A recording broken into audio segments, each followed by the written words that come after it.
તમે એસિડિટીથી થાકી ગયા છો, ટેબ્લેટ્સ લઈને, ગોળીઓ લઈને, દેશી નુસ્ખા કરીને, તો એના માટે શું છે કે તમને એટલી ખબર હોવી જોઈએ કે એસિડિટી એટલે શું. એસિડિટી એટલે શું કે અમુક એવા લક્ષણો કે જે આપણને શું પેટમાં બળતરા થાય, અહીંયા નાભેથી ઉપર બળતરા થાય, એસિડ જેવું લાગે, મોઢામાં ખટ્ટા ખટ્ટા ઓડકાર જેવું લાગે, એટલે આપણા એને કોમન લક્ષણો છે. આવું કોઈકને થાય, છાતીમાં બી બળતરા થાય, દહીં બાજુ બી બળતરા જેવું લાગે. પણ આ શું થવાનું કારણ, આપણા શરીરમાં જે અમુક એસિડ બનવો જોઈએ, આમ તો એસિડ બનવો જ જોઈએ, કેમ કે એસિડ ના બને તો આપણા શરીરનું પાચન કેવી રીતે થાય, જે પાચન. પણ અમુક વખત શું છે કે અમુક એવી પરિસ્થિતિ બને કે જ્યારે એસિડ વધારે બનવા માંડે, ત્યારે શું છે કે એ અંદર ચાંદા કરી શકે છે. તો એના માટે આપણે શું, પહેલું જ આપણને ખબર કે એસિડ વધારે બને છે, તો એને થોડો ઓછો કરવા માટે શું કરવું પડે, તો કે બધા માટે એવું નથી. આમ તો બધાને આપણે એવું સલાહ આપીએ છીએ કે ભાઈ જમતી વખતે પાણી નહીં પીવું જોઈએ, પહેલા પીવું જોઈએ કાં તો પછી જોવું પીવું જોઈએ. પહેલા 1 કલાક પહેલા પીવો કાં તો 1 કલાક પછી પીવો. પણ જેને એસિડ વધારે બને છે, વારે ઘડીએ ખટ્ટા ઓળકારને એસિડ જેવા લાગતું હોય બળતરા જેવું, તો એ લોકોએ શું છે, થોડું જમતા જમતા થોડું થોડું પાણી પીતું રહેવું જોઈએ. એટલે કદાચ શું એસિડ વધારે બનતો હોય તો થોડો એ શાંત રહે. તો આ રીતે જે લોકોને એસિડની સમસ્યા હોય, એસિડિટીની સમસ્યા, એ લોકો થોડું જમતા જમતા પાણી પી શકે છે. પછી બીજું, દિવસ દરમિયાન બી પાણીનો વધારે મારો રાખવો જોઈએ, કેમ કે પાણી પીવાથી એમને થોડું શરીરમાં પાચન તંત્ર બી સુધરે ને એ બધું થઈ શકે, એટલે પાણી બી પીવું જોઈએ. પછી બીજું શું યાદ રાખવાનું કે ઓવર ઇટિંગ ના થવું જોઈએ. ઓવર ઇટિંગ એટલે વધારે પડતું જમવાનું નથી. એટલે જ્યારે જમવા બેસો ત્યારે તમે તમારી મર્યાદામાં રહીને જમો. મર્યાદામાં એટલે તમને અંદાજ આવી જાય કે ભાઈ એવું ઓડકાર આવી જાય પછી બંધ કરી દેવું. કઈ એવું હોતું નથી કે કોઈ પાર્ટીમાં ગયા ને કોઈ સ્વાદિષ્ટ ઘરે બન્યું એટલે બરાબર ખાઈ લેવું, એવું નથી. થોડું તમને પોતપોતાના રીતે અંદાજ આવી જ જાય કે ભાઈ આટલું જ મારથી ખવાય, આટલું ખાધા પછી મને પેટ ભારે લાગે છે. અને આપણા પેટ પણ શું છે, થોડો થોડો ઈશારો કરી જ દે છે કે ભાઈ આમ ઓડકારી છે. તો ઓવર ઇટિંગથી બચવું જોઈએ. અને બીજું શું છે કે જેને એસિડ વધારે બનતા હોય એમને તો ડોક્ટરો પણ સલાહ આપતા હોય છે કે તીખું, તળેલું ને ખાટું એવોર્ડ કરવું જોઈએ. એટલે તીખું, તળેલું ને ખાટું ખાવાથી એમના શરીરમાં વધારે એસિડ બને છે, તો એ પણ એવોર્ડ કરવું જોઈએ. પછી બીજું શું છે કે તમે તમારે જે જમવા બેસો ને એમાં તમને અમુક કાચા શાકભાજી છે, જે ડીશ લો છો તમારી, એમાં હોવી જોઈએ કાચા શાકભાજીની એક ડીશ. એટલે કાચા ગાજર, મૂળા, ટામેટા, કાકડી, બીટ એવું. કદાચ કોઈકને ટામેટા નડે, બાકી તો આમ એવું બનતું નથી. એ તો પછી પોતાના બંધારણ પ્રમાણે અંદાજ મારવો પડે કે હું આવું ખાઉં છું અને મને આવું તકલીફ થાય છે, તો પછી એ છોડવું પડે. તો એ રીતે તમે એક વખત જમવામાં થોડું કાચું જે શાકભાજી છે ને, એમાં શું છે કે અમુક રેસા તત્વો હોય ને એ તમારા પાચનમાં મદદરૂપ થાય, એટલે એ બી લેવું જોઈએ. પછી અમુક તમને સિઝનેબલ તમને કોઈ ફળો પોસાય હોય તો ફળો બી ચાલુ કરી શકો છો. તમને જે સિઝનમાં મળે એ ફળો, એનાથી બી તમને પાચનમાં ફાયદો થાય. તો થોડું પાચન તંત્ર તમારું મજબૂત થાય. બીજું શું છે કે જેને બી આ એસિડ વધારે બનતો હોય એને શું ઉપવાસ તો એવોર્ડ કરવા જોઈએ. કેમ કે ઉપવાસ કરવાથી શું છે કે આમ બી ખાલી પેટે એમને વધારે એસિડ બને છે. તો પછી એમને શું છે કે થોડું એવું ભૂખ્યા પેટે ઘણી વખત શું થાય છે કે કોઈક વખત એવું કારણ વગર ભૂખ્યું રહી જવું પડે. આમ તો શું ભૂખ્યા રહેવાથી, ઉપવાસ કરવાથી પાચન તંત્ર તમારે આરામ મળે, રેસ્ટ મળે. પણ આ જે એસિડિટીનો પ્રોબ્લેમ રહેતો હોય એ વ્યક્તિને શું છે કે આનાથી ઉલટું થઈ જાય છે. એમને શું છે કે ભૂખ્યું રહેવાથી એમના શરીરમાં વધારે એસિડ બને છે. તો એમને શું છે કે ઉપવાસ ટાળવા જોઈએ, અને અમુક ટાઈમ પછી એમને થોડું થોડું જમતું રહેવું જોઈએ. બહુ ખેંચાઈ નહીં જાય ટાઈમ. ઘણી વખત શું છે કે તમારા કોઈ ધંધામાં કોઈ એવું ટાઈમ ના મળે અને તમારે સવારના 10 વાગ્યાનું ભોજન છોડી દો, સીધા 2-1 વાગે, એટલે ટાઈમ વધારે નહીં ખેંચવાનો. કહેવાનો મારે થોડા થોડા અંતરે જમતું રહેવું છે. એ બી એસિડિટી વાળા માટે સારું છે. હવે બીજું એક તો શું છે કે એસિડિટીમાં જેને અત્યારે શું આપણી જે બધી ભાગદોડ વાળી જિંદગી, માનસિક સંતાપ ને ટેન્શન ને બધું કઈ નું કઈ હોય આપણને, એટલે દેવું હોય, કોઈક ને કોઈ જવાબદારીઓ હોય, તો એના લીધે શું આ ટેન્શન બહુ હોય. ટેન્શન હોય ને ડિપ્રેશન હોય, નિરાશા હોય, પૂરતી ઊંઘ ના મળતી હોય, તો એના લીધે બી શરીરમાં એસિડ વધારે બનતો હોય છે. હવે તમે માનો કે ના માનો, પણ આવું જ છે જ કે ભાઈ માનસિક બી છે, આમાં મનને રિલેટેડ બી એસિડ છે જ. પણ શું છે તમને એવું લાગે કે આ પેટનું છે ને, કંઈ પણ માનવું પડશે. તો જે બી તમને એવું લાગે કે કોઈક તમે એવા આઘાતમાંથી જીવતા હોય કે કોઈ એવું હોય તમને, તો તમે શું એનાથી એકદમ ભૂલી તો નથી શકવાના. કોઈ એવું કદાચ કોઈકને દેવું આવી ગયું હોય તો. પણ તમે શું કરી શકો કે થોડું જો એવું કંઈક હોય તો એમાં એ વખત એ સમય દરમિયાન તમે શું તમને એસિડ વધારે બનતો હોય તો તમે શું થોડો મન હળવું રહે, મન શાંત રહે, એના માટે તમે થોડું શું છે મન ધ્યાન કરી શકો છો. સવારે 10-15 મિનિટ ધ્યાન કરો, સાંજે 10-15 મિનિટ ધ્યાન કરો. ધ્યાન એટલે શું છે? કશું જ નહીં કરવાની ક્રિયા. તમે સંસાર આખો ભૂલી જાઓ. તમારા છોકરા શું કરે છે, તમારી શું ધંધો શું છે, તમારે શું દેવું છે, તમારે શું આગળ કરવાનું, એ બધું છોડી દેવું અને એક જગ્યાએ શાંત જગ્યાએ બેસીને બસ કશું જ નહીં કરવું. ફક્ત ને ફક્ત મનને એક જગ્યાએ વાળી દો. આપણા મનમાં શું હજારો વિચારો ચાલતા હોય, એટલે મનને શાંતિ મળતી નથી.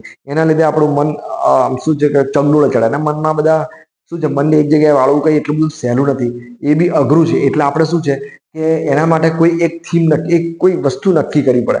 તો એના માટે સારામાં સારું આપણો ભગવાનનો ફોટો છે, આપણા ગુરુદેવનો ફોટો છે, આપણા માતાજીનો ફોટો છે. ગમે તે એક ફોટામાં આપણે આમ શાંતિથી જોઈ લેવાનું એ ફોટાને, પછી બંધ આંખોએ જોવાનું, પછી આમ ધ્યાન કેન્દ્રિત કરવાનું. એટલે મનને આપણે એક જગ્યાએ વાળવાનું. તો આવી રીતે 10-15 મિનિટ સવારે અને 10-15 મિનિટ સાંજે જો કરશો તમે, તો એસિડિટી માટે બી બહુ જ ફાયદો છે.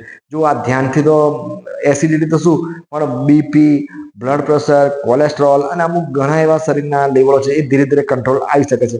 પછી બીજું, જેને આ પેટના લગતી અરે પાચન એસિડ વધારે બનતો હોય તો એ લોકો શું થોડું પેટની લગતી જે કસરતો છે એ કરી શકે છે. કદાચ કસરતો તમને ખબર ના હોય, ટાઈમ ના મળતો હોય, તો તમે ખાલી 20-25-30 મિનિટ વોકિંગ કરી શકો છો. અડધો કલાક તમે ખાલી ચાલવાનું ચાલુ કરો તો એના લીધે બી તમારા આ પેટના અંગોને કસરત મળી રહે છે. તો વોકિંગ કરશો 20-25 મિનિટ સલંગ, તો બી ફાયદો થવાનો છે. હવે વોકિંગથી તો એક તો આય ફાયદો થાય, વજન બી ઘટે છે, અને તમારા શરીરના જે diabetes, BP, blood pressure, cholesterol બધા જ લેવલો કંટ્રોલ થાય. એટલે જો ટાઈમ મળી શકતો હોય તમને થોડો ઘણો અડધો કલાકનો, તો વોકિંગ કરવું જ જોઈએ. કેમ કે વોકિંગથી તો શું છે કે એક નહીં પણ ઘણા ફાયદા થાય છે. ઘણા આપણા રોગ અમુક કંટ્રોલ થાય છે. પછી બીજું તો શું છે કે કદાચ ઊંઘ, મેન ઊંઘ છે. કેમ કે જો તમે ઊંઘથી તો શું ઘણા પ્રોબ્લેમ થઈ શકે છે. જો ઊંઘ તમારી ડિસ્ટર્બ રહેતી હોય અને તમે પૂરતી ઊંઘ ના લો, તો ખાલી આ એટલું જ નહીં, તમારું મન બી ડાયવર્ટ થશે ને મનમાં અશાંતિ આવશે, ને મનમાં ડિપ્રેશન આવશે, નિરાશા આવશે, ને એટલે બધા જ ટેન્શન આવશે. એના લીધે તમારા બીપી વધશે અને બીજા ઘણા રોગ થશે. એટલે એ તો ખરા જ, પણ આ એસિડ બી શરીરમાં વધારે બનવા પડશે પેટમાં. તો ઊંઘ પૂરતી લેવી જોઈએ.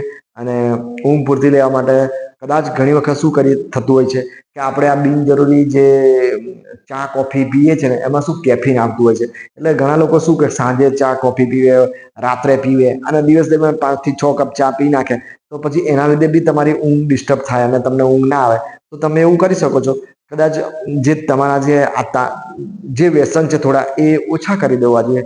અને એની કદાચ રાત્રે તમને ઊંઘમાં પ્રોબ્લેમ રહેતો હોય તો તમે એના માટે બી શું છે કે મનને એક જગ્યાએ વાળો, શાંતિથી 10-15 મિનિટ સાંજે ખાઈ પીને શાંતિથી તમારા ભગવાનની આરતી કરો, પૂજા કરો, કોઈ એક જગ્યાએ વાળો. પછી ભગવાન બુદ્ધનું એક વાક્ય છે કે ભગવાન બુદ્ધે તો એવું જ કીધું છે કે તમે પોતાના મન જે ધ્યાન કેવી રીતે કરવું જોઈએ, તો તમને બહુ જ ફાયદા. તમારે એમાં શું છે, તમારું કોઈ માઇન્ડ ડાયવર્ટ થવાની શક્યતા બિલકુલ નહીં વધશે.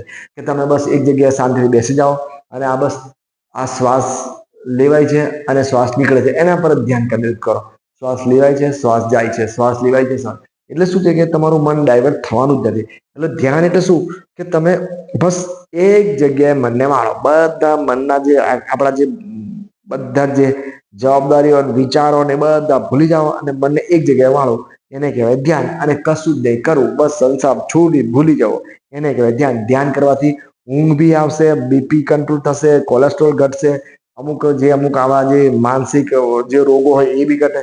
ઘણી વખત શું છે કે તમને આ માનસિક બેલેન્સ સારું ના રહેતું હોય ને, એટલે માથું દુખવું, ચક્કર આવવું, ડિપ્રેશન રહેવું, હતાશા રહેવા, અને અમુક એવા માનસિક રોગો બી થઈ જાય છે.